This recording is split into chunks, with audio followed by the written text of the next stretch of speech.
We weren't the only ones watching intently as Google unveiled their future of gaming with the Stadia announcement yesterday.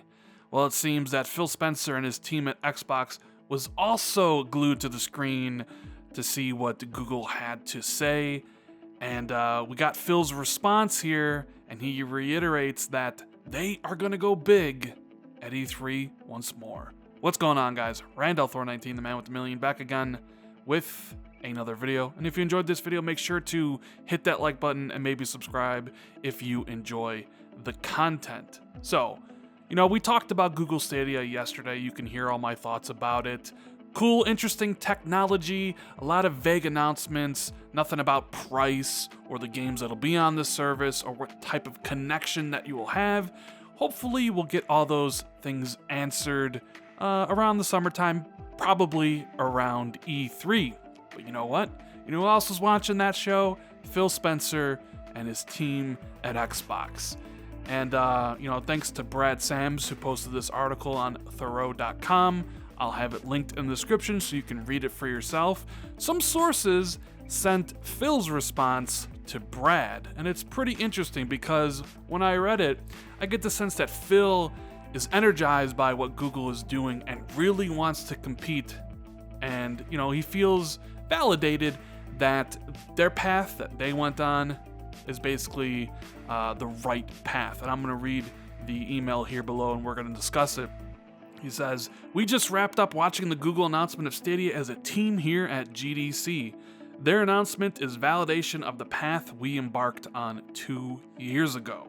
Today, we saw a big tech competitor enter the gaming market and frame the necessary ingredients for success as content, community, and cloud. There were no big surprises in their announcement, although I was impressed by their leveraging of YouTube, the use of Google Assistant, and the new Wi-Fi controller." Now keep in mind, this is an email that Phil sent to people at Xbox, so it's Phil the boss talking rather than just Phil the gamer. So yeah, it's no surprise that Google was going to leverage YouTube, and it is interesting in how they're doing it, but I don't think we've seen the full breadth of how they're going to leverage that huge, incredible platform that they have. Just some kind of interesting ideas.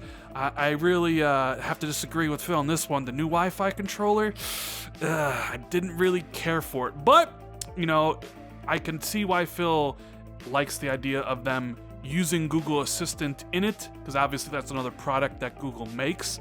And that would be like, hey, Phil's thinking like, maybe we can include a button for Mixer in the next controller for Xbox where you can just press a button and go to Mixer. The use of the technology that Google has into their own the product. So I'm not a fan of the controller. The Xbox controller is the best, and then you could probably make an argument for the PlayStation controller, but I'm not a fan of that controller. He goes on to say, "But I want to get back to us." Yes, Phil, get back to us, because I want to hear about Xbox, what you're doing, the games, the consoles, xCloud, all that things. "There has been really good work to get us to the position where we are posed to compete for 2 billion gamers across the planet." Well, there's that 2 billion gamers thing again. They keep on reiterating that over and over and over again. That is their strategy, and that's why you have announcements today like Cuphead going to the Switch and potentially Ori, a new audience to bring your games to, more people to make Xbox Live accounts, achievements, things of that nature. They want 2 billion gamers, Switch has some, and once they get xCloud running on mobile, Android, iOS, then they can truly try to reach those consumers. Now, will consumers want what Xbox is selling? That's a question for another day. Google went big today. And we have a couple months until E3 when we will go big. There we go. The reiteration once again, just like in his interview with Major Nelson a couple months ago, where he said that they're going to go, they had internal discussions about going to E3, not going to E3, and that they were going to go. And once again here he says they're going to go big, as they should, because Google is, when you think about Google versus like Sony or Microsoft, like, I've always heard and been told that Microsoft doesn't necessarily view Sony or Nintendo as competition.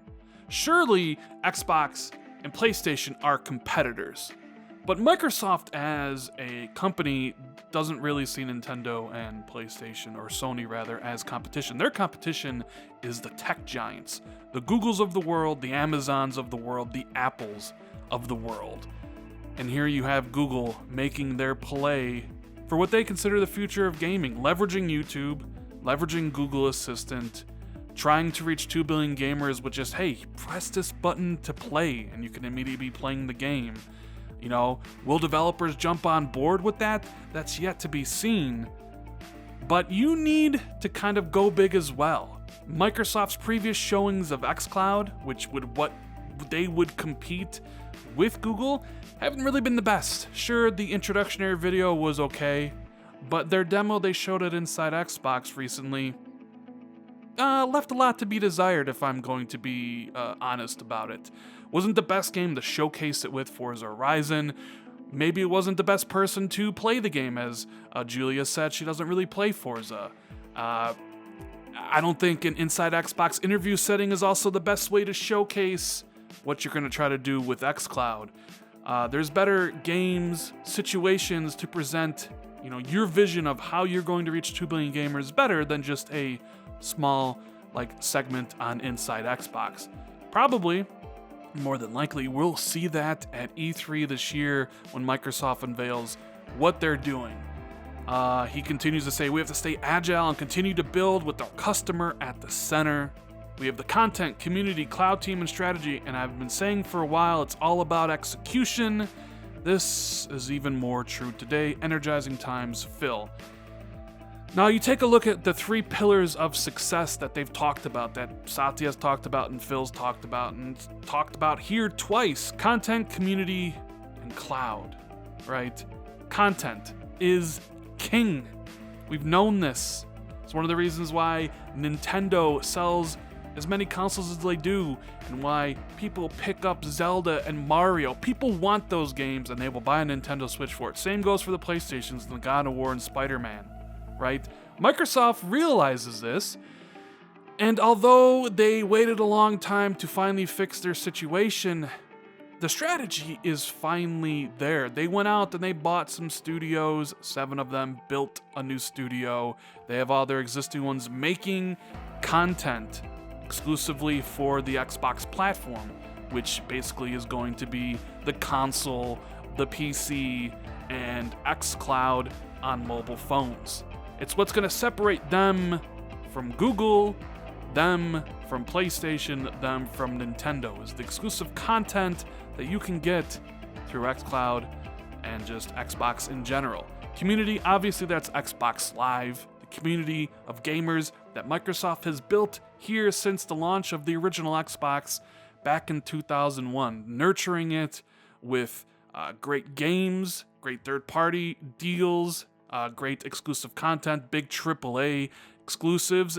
Maybe it hasn't worked out as well the last couple years with some games like Sea of Thieves and State of Decay, at least in my opinion.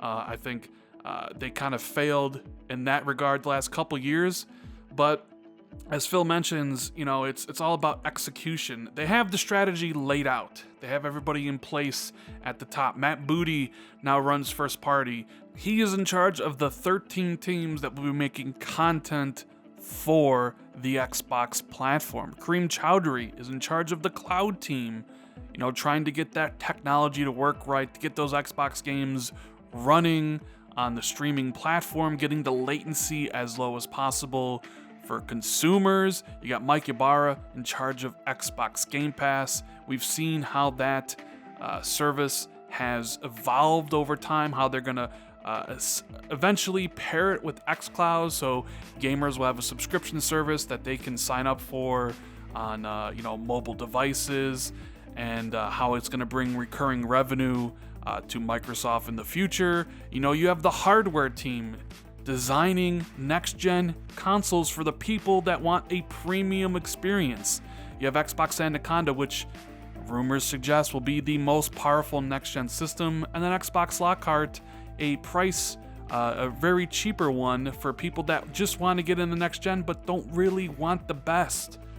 The plan's there. The game plan is laid out. Phil has put people in charge of all this stuff, and it's their strategy that they've been working on for years, and it's all about executing the plan. And Microsoft feels if they execute it, well, they're probably going to win. Well, I guess make a lot of money, win, however way you want to phrase that. They'll be in a damn good position if they execute it to the T. Anyways, guys, that is the video. I hope you enjoyed it. Make sure to leave a like if you did. Comment below about your thoughts about all this. And as always, subscribe if you're new, share it out on Twitter, and hit that notification bell if you always want to be notified when I drop new content. Thank you guys so much for watching, and I'll see you in the next video. Later.